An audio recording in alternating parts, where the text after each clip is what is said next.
When Ella's beloved father lay dying, his final words shattered her world. The man who had devoted his life to raising her was not her real father. He was her kidnapper. Torn between a lifetime of love and an unimaginable betrayal, Ella faces the ultimate test of forgiveness and identity. Her journey to uncover the truth leads her to the mother she never knew, forcing both women to confront pain, anger, and the possibility of a new beginning. This unforgettable story explores the tangled threads of love, family, and redemption, and reminds us that forgiveness is never simple, but it can set us free. The air in David Miller's hospice room hung thick with the scent of antiseptic and impending loss. Sunlight, weak and apologetic, filtered through the blinds, striping the worn linoleum floor and catching dust motes dancing in their final performance. Ella Miller sat rigidly in the uncomfortable plastic chair, her father's skeletal hand clasped tightly in her own. His breaths were shallow rasps, each one a fragile bridge over an inevitable chasm. At 28, Ella had built a life on the foundation of this man's quiet strength. He'd been her anchor after her mother, Sarah, died when Ella was just 7. A sudden aneurysm that left a gaping hole. David, a mechanic with perpetually grease-stained knuckles and eyes the color of a stormy sea, had filled that hole with an unwavering presence. He'd packed lunches with slightly squashed sandwiches, attended every school play, even when he worked the night shift, taught her to change a tire before she could drive, and instilled in her a fierce independence and a bedrock sense of right and wrong. Their bond wasn't loud. It was the steady hum of a reliable engine, the comfort of a worn flannel shirt. Now, that engine was sputtering to a halt. Cancer, swift and brutal, had ravaged him in months. "Ella Bell," he whispered, the childhood nickname a rasp against the silence. His eyes, clouded with pain medication but startlingly lucid, locked onto hers. "I'm here, Dad," she murmured, squeezing his hand, forcing a smile that felt like cracking plaster. "Always." He swallowed with visible effort. "Need to tell you something." His voice was a threadbare rope. Her heart stuttered.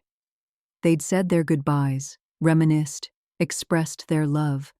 What could be left? "Anything, Dad. Just rest." "Not rest." A tremor ran through him. "Forgive me, Ella." The words hung heavy, charged with an anguish that seemed deeper than the physical pain.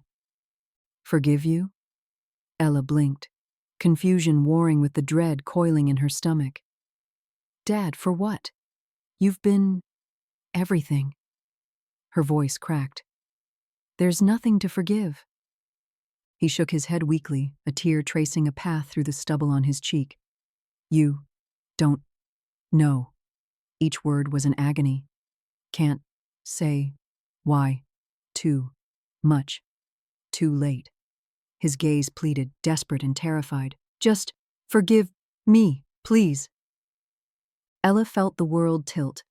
This wasn't the stoic, dependable David she knew. This was raw, unvarnished terror and regret. "Dad, whatever it is, tell me. I can handle it. We handle things together, remember?" He closed his eyes, a soft moan escaping his lips. "Can't. Hurts. You." His grip tightened briefly, then slackened. "Promise. You'll try to forgive? For me?" The plea was a knife twisting. How could she deny him this in his final moments? Yet, how could she forgive a sin she couldn't name? The betrayal wasn't in the act itself, but in this profound secrecy, this burden he placed upon her unknowing shoulders.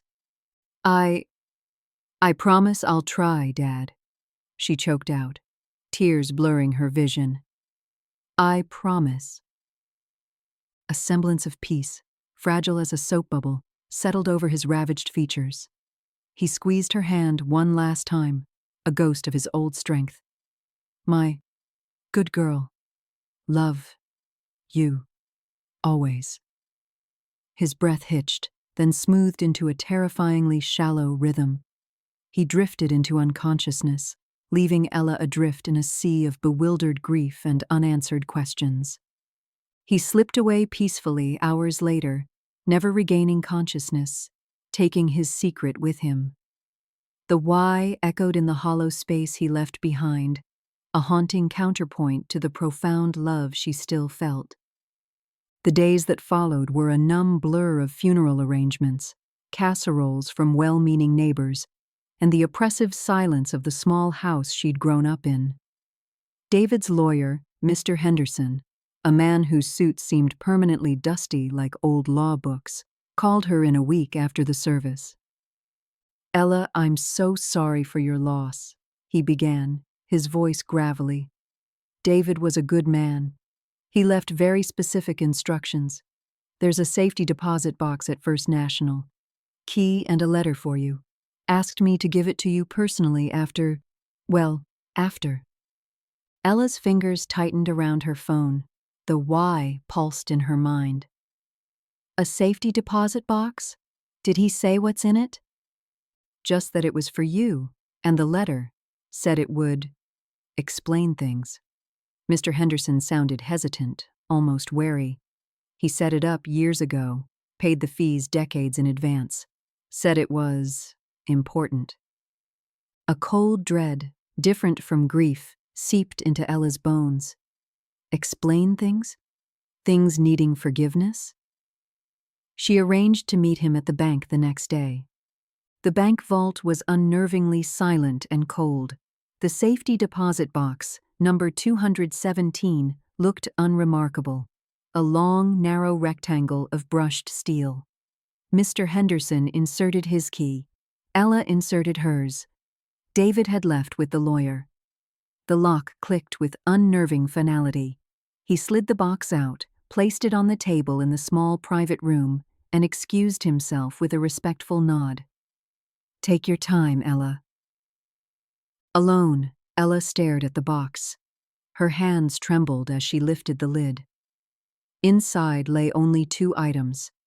A thick, yellowed envelope with her name written in David's familiar, blocky handwriting, and beneath it, a smaller, sealed envelope marked simply Clara. She picked up the letter addressed to her. It felt heavy, dense with unspoken history. Taking a shuddering breath, she broke the seal and unfolded the pages. David's handwriting filled the sheets, the ink slightly faded in places, the script more hurried than usual, as if written under duress. "My dearest Ella, if you're reading this, I'm gone. And I've broken my final promise to you by leaving you with questions. I pray you can find it in your heart to understand, even if you can never forgive. What I did, it was unforgivable. But loving you? That was the truest thing I ever did. You called me Dad. For 28 years I held that title, cherished it, and built my life around it. But the truth, Ella, the terrible, shameful truth, is that I stole it.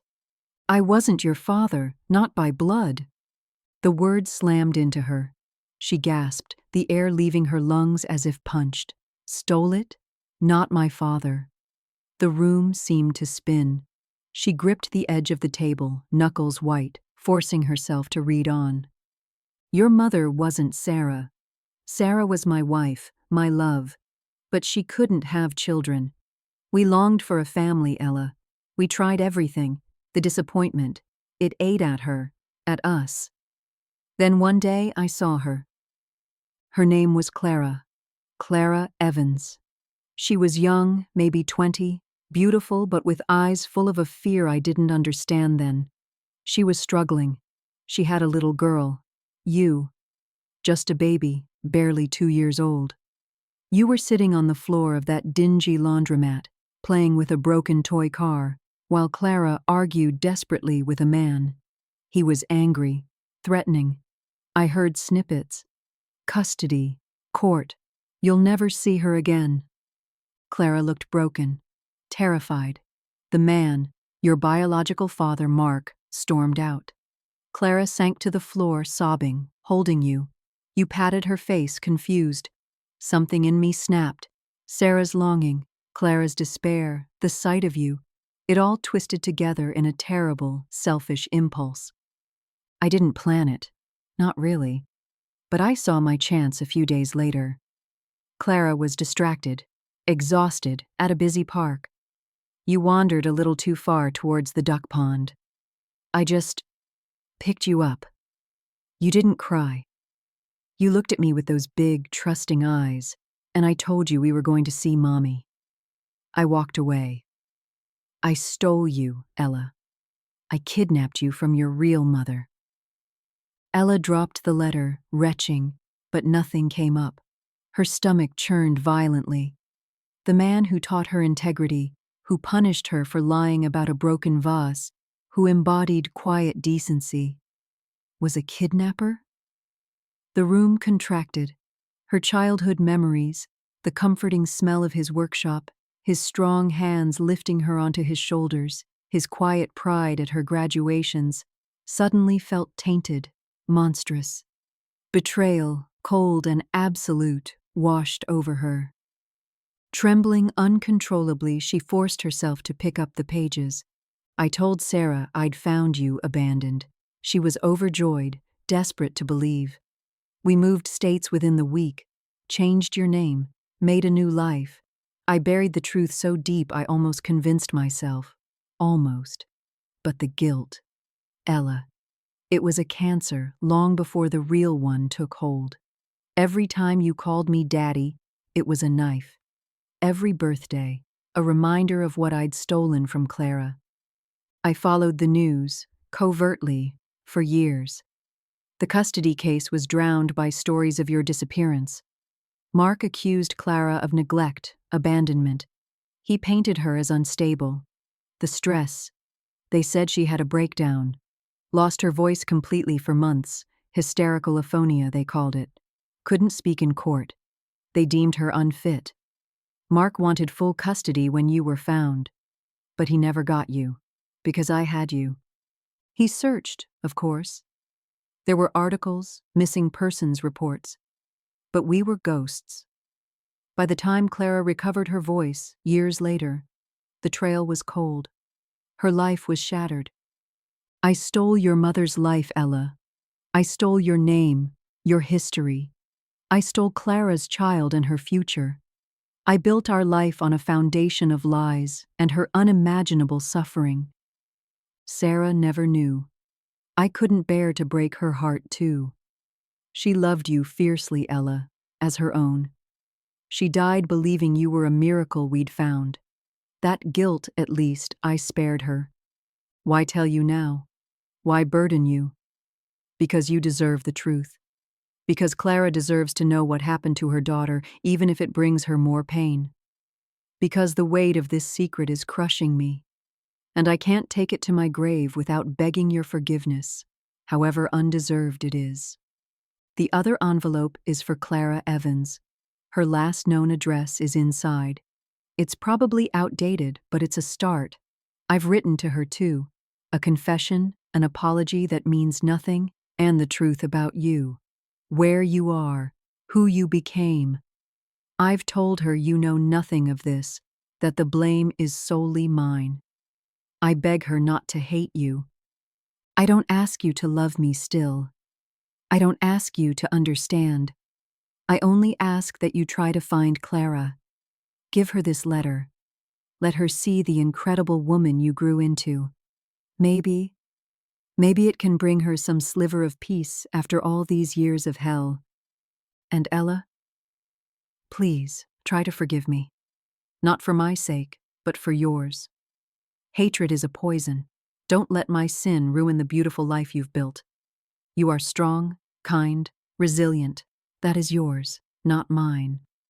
I may have taken you, but I didn't make you. You did that. Loving you was the only honest thing I ever did. Being your dad, even falsely, was the greatest honor of my wretched life. I'm so sorry, so desperately sorry. David, I have no right to call myself your father. Tears streamed down Ella's face, hot and relentless. Sobs racked her body, silent screams of anguish echoing in the sterile room. Her world had shattered. The loving father was a criminal. Her cherished memories were built on another woman's unspeakable agony. Her identity, Ella Miller, was a fiction. Who was she? The stolen child of a broken woman named Clara Evans? The beloved daughter of a kidnapper named David Miller? The betrayal was absolute, a tectonic shift beneath her feet. The request for forgiveness, now knowing the monstrous scale of his sin, felt like an obscenity. Yet, intertwined with the horror, was the undeniable reality of his love, his decades of care, his palpable, crippling guilt. Chosen love versus biological ties wasn't an abstract concept anymore. It was a war raging inside her soul. Her identity was fractured. Forgiveness seemed impossible. How could she reconcile the man who wiped her tears with the man who caused a lifetime of tears for another? The following weeks were a descent into a surreal hell. Ella moved through her life, her job as a graphic designer, her apartment, her friendships, like an automaton. David's house became a mausoleum filled not just with his absence, but with the suffocating presence of the lie. She boxed up his belongings with numb efficiency, each item, a wrench, a faded flannel shirt, a picture of them fishing, now carrying a sinister double meaning. Was the love in his eyes in that photo real, or just relief at having gotten away with it? She found the slip of paper with Clara Evans's last known address, a city several states away. A quick, hesitant online search confirmed David's story. Old newspaper archives yielded fragments. Toddler abducted from city park. Mother's breakdown stalls custody battle. Wealthy father vows to find missing daughter. She found a grainy photo of a young, distraught Clara Evans, her eyes hollow with grief. Another article, years later, mentioned Mark Evans, her biological father, had passed away in a car accident. Clara Evans, it noted briefly, had inherited his substantial business empire and was now a prominent, albeit reclusive, philanthropist. Wealthy. The word stuck in Ella's throat. David's letter painted a picture of a desperate, impoverished young mother. Now Clara was wealthy? Did money fill the hole he'd ripped in her life? The contrast was jarring, adding another layer of bewildering complexity. Clara wasn't just a victim, she was a powerful woman who had rebuilt a life from unimaginable ruins. What would she want now? Revenge? Reconnection? Closure? Ella stared at the envelope addressed to Clara. David's final act, forcing this confrontation. She felt like a grenade he'd tossed into Clara's life from beyond the grave. Did she have the right? Wasn't it Clara's choice whether to open this Pandora's box? The themes churned relentlessly. Identity. Who was Ella Miller? The name felt like stolen property. Her face in the mirror seemed unfamiliar. Whose eyes were these? Her biological father's? Her mother's? Betrayal. David's betrayal was colossal, but so was the betrayal of her own biology, the life stolen from her. Chosen love versus biological ties. David's love had been her bedrock, but it was built on the annihilation of Clara's biological bond. Could one negate the other? Forgiveness. David begged for it. Could she grant it? Did Clara even want it from a dead man? The weight was crushing. She couldn't carry this alone. Tentatively, she confided in her best friend, Maya. The story spilled out in fractured sentences, punctuated by fresh sobs. Maya listened, horrified, holding Ella as her world crumbled.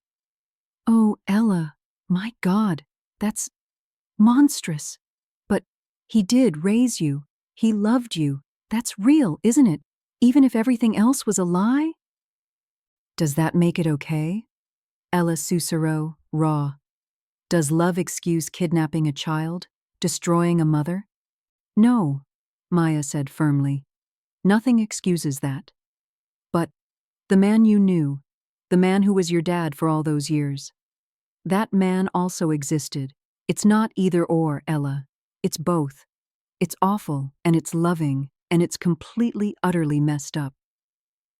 Maya's words offered no solution, only validation of the impossible duality Ella faced. It was a start. Weeks of agonizing passed. Ella carried Clara's letter like a live wire. Finally, driven by a desperate need for resolution, for some anchor in the storm, she made a decision. She wouldn't send the letter. She would deliver it. She needed to see Clara, to look into the eyes of the woman whose life David had shattered, the woman whose blood she shared. She needed to know if forgiveness, in any form, was even a possibility. She booked a flight. Clara Evans lived in a world of polished marble and silent luxury, a stark contrast to David's world of worn linoleum and engine grease. Ella stood at the imposing wrought iron gates of the estate, her rented car feeling absurdly out of place. She pressed the intercom, her heart hammering against her ribs. "Yes?" A crisp, professional female voice answered. "Ella Miller, I need to see Clara Evans. It's about her daughter." Saying the words felt like stepping off a cliff. A long pause. "Ms. Evans does not accept unsolicited visitors, especially regarding that matter." "Please," Ella's voice cracked. Tell her it's about Lily." She used the name from the old articles, the name Clara had given her. "Tell her I have information, critical information, from the man who took her." Another agonizing pause. Then, the gates began to swing open silently. "Drive to the main entrance. Someone will meet you." Ella navigated the winding driveway, past manicured gardens and imposing fountains, feeling like an intruder in a dream, or a nightmare. A stern-faced woman in a tailored suit met her at the grand entrance. "Ms. Miller, follow me. Ms. Evans will see you in the sunroom. Be brief." Ella was led through opulent, echoing rooms to a bright, glass-walled conservatory filled with orchids. Sitting rigidly in a wicker chair, staring out at the gardens but seeing nothing, was Clara Evans. Ella stopped breathing. The woman in the grainy newspaper photo had been a ghost. This woman was flesh and bone, elegant in a simple linen dress, her dark hair streaked with silver, pulled back severely. But her eyes, they were the same haunted eyes from the picture, etched with decades of sorrow. Eyes Ella recognized, disturbingly, in her own reflection. Clara turned. Her gaze swept over Ella, initially dismissive, then sharpening, intensifying. It was a physical thing, that gaze, scanning, searching, disbelief warring with a terrifying, dawning hope. Her hand flew to her throat as if physically stifling a sound. She stood up slowly, unsteadily. Who are you?" Clara's voice was low, husky, bearing the faintest rasp, a legacy, perhaps, of the voice she'd lost long ago. Ella couldn't speak. The magnitude of the moment paralyzed her. She fumbled in her bag, pulling out the envelope David had written. Her hands shook violently as she held it out. "My name is Ella Miller," she finally managed, her voice thin. "I was raised by David Miller. He died 3 weeks ago." She swallowed hard. "On his deathbed, he gave me this. It's for you. He told me to tell you he was the one who took Lily." Clara didn't move. She stared at the envelope as if it were a venomous snake. The color drained completely from her face. The silence stretched, thick and suffocating, broken only by the frantic beating of Ella's heart. Slowly, agonizingly slowly, Clara reached out. Her fingers brushed the envelope, then snatched it back as if burned. Her breath hitched, a ragged, painful sound. Then, with trembling hands, she took it. She didn't open it. She clutched it to her chest, her knuckles white, her eyes squeezed shut. A single silent sob racked her frame. When she opened her eyes again, they were fixed on Ella with an intensity that was almost feral. They roamed over Ella's face, the shape of her eyes, the curve of her jaw, the line of her brow. "You ... Clara whispered, the word barely audible. "You look like him, like Mark." A flicker of pain crossed her features. "But your eyes..." She took an involuntary step closer. "Your eyes, they're mine." Ella felt the impact of those words like a physical blow. The biological tie, undeniable, asserted itself in that simple, devastating observation. Clara didn't open the letter. She seemed unable to. Instead, she pointed a shaking finger towards a chair opposite hers. "Sit, please." Her voice was stronger now, laced with a steely command born of wealth and trauma. Tell me everything." Haltingly, stumbling over the words, Ella told her story.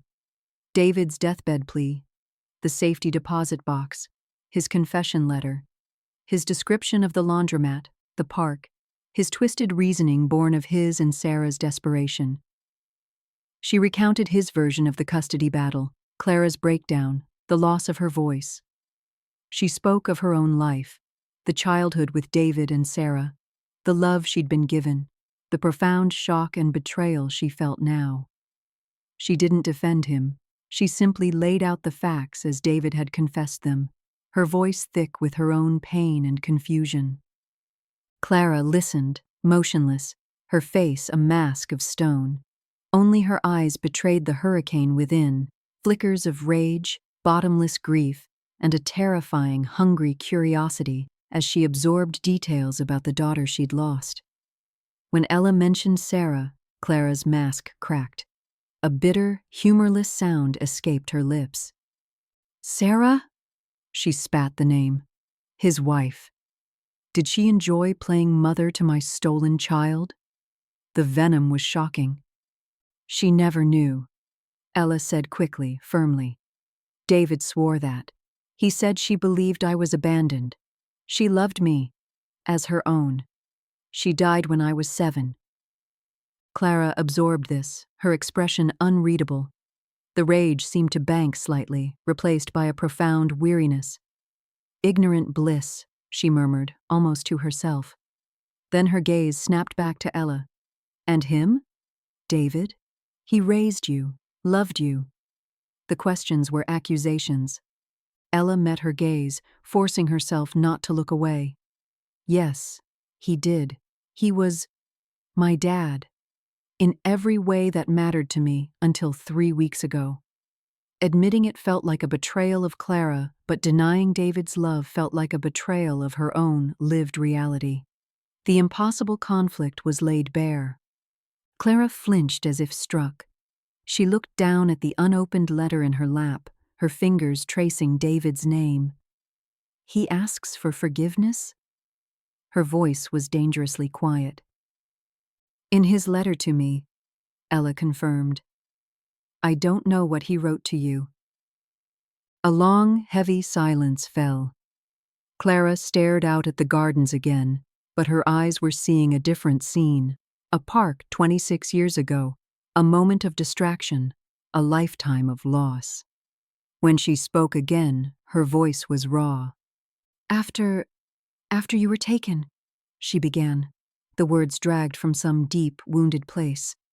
I screamed until my voice was gone. Literally gone. For months I was mute, trapped inside my own horror. Mark, your father, he used it against me, in court. Said I was hysterical, unstable. Said my breakdown proved I couldn't care for a child. He won. Easily. Bitterness etched every word. He never loved you, Lily. He loved winning, owning, controlling. He used you as a weapon against me long before that man stole you. Ella absorbed this. Her biological father wasn't a victim seeking his child. He was another perpetrator. David's crime was monstrous, but it had perhaps saved her from a different kind of hell with Mark. I searched, Clara continued, her voice gaining strength, fueled by memory.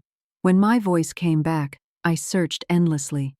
Spent fortunes, hired detectives, followed every false lead. But David, he was a ghost. Years passed. The hope, it curdled, became a kind of constant gnawing pain. Mark died. I inherited this. She gestured vaguely at the opulent room. This gilded cage. But the emptiness, the wondering, it never left. Is she alive? Is she happy? Does she ever feel that something is missing?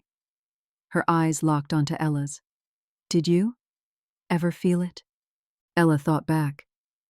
No, she admitted softly. Not really. I missed my mother, Sarah, terribly when she died, but I never doubted David. I never felt stolen. Just loved. The admission was painful, knowing how it must wound Clara. But now I feel like my whole life was built on quicksand. I don't know who I am. Clara nodded slowly, a flicker of understanding, perhaps even pity, in her haunted eyes. And him? This David? Do you hate him? The question Ella had been wrestling with. She looked down at her own hands, so different from Clara's perfectly manicured ones, yet linked by blood and trauma. I don't know, she whispered truthfully. I feel shattered, betrayed beyond words. What he did was evil. But the man who read me bedtime stories, who held me when I was sick, who taught me to be strong, that man loved me, truly. I can't just erase him. It feels like trying to tear out half my own heart. She looked up, tears welling again. How do you reconcile that? How do you live knowing the source of your greatest love was also the cause of your deepest pain? Clara didn't answer immediately. She finally picked up David's letter. With deliberate, almost ritualistic slowness, she slid it open. Ella watched, breath held, as Clara read. Her expression didn't change. No fresh tears, no outburst of rage.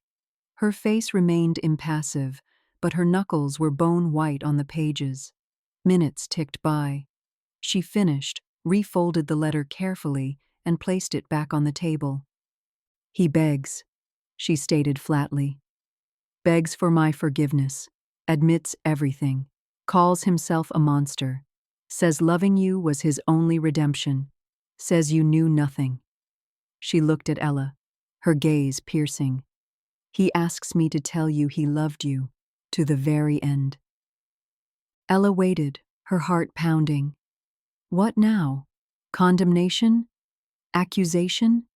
Demands? Clara stood up.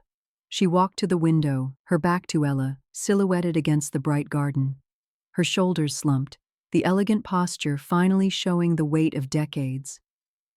Forgiveness, she said, the word hanging in the air. People throw that word around, like it's a switch you can flip, like it erases the past. She turned around. Her eyes were dry, but filled with a profound, weary sadness. I can't forgive him, Ella. What he did, it stole my child. It stole my voice. It stole my life as it should have been. That pain, it's woven into my bones. Forgiveness. It feels like a betrayal of the woman I was, the mother who screamed herself silent. Ella's heart sank. It was what she'd expected, yet hearing it was a blow. But, Clara continued, her voice softening almost imperceptibly, he gave me one thing, one impossible, unexpected thing. She took a step towards Ella. He gave me you, standing here, alive, whole, strong, beautiful. A tremor entered her voice. He kept you safe. He loved you. He raised you into this woman I see before me. He didn't raise Lily Evans, the daughter I lost. He raised Ella Miller, and she... Clara's voice broke. She is remarkable. Tears spilled freely down Clara's cheeks now, the first Ella had seen. I lost my daughter, but I found you, a stranger who carries my eyes, who shares my blood, who has lived a life I can never know, shaped by the man who destroyed me. She shook her head, a bewildered, sorrowful gesture.